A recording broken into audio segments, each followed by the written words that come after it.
Shilong sol nei te pon van Jerusalem thar chu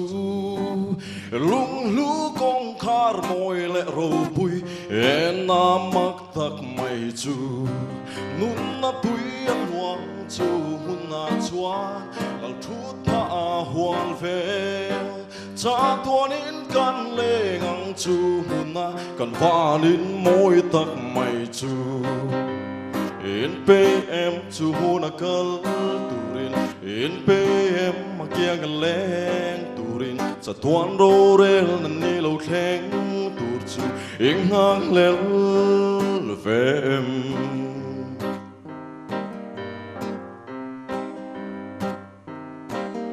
lâu na sông tên min kian sana ram tiam ka thlen hun ni za na ong to long chu rama chuan e xua kan eng ni lên wang hui sông tên en lim taki kan choi moya kan lalpa cha tuan in na kia nga kan lenga cha tuan van in nuwa ma chuan o in pe em chu huna kal turin in pe em ma kia kan leng turin cha tuan ro rel na ni lo thleng tur chu ing hak lel ve em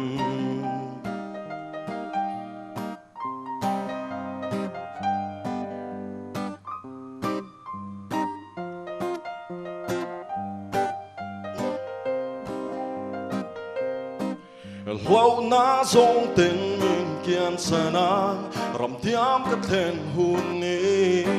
za na ong to long chu rama chuan e xua kan neng ni lên luan hui sông tên en lim taki kan choi moya kan lalpa cha tuan in na kia nga kan lengang cha tuan van in nuwa ma chuan o in pe em chu huna kal turin in pe em ma kia kan leng turin cha tuan ro rel na ni lo thleng tur chu ing hak lel ve em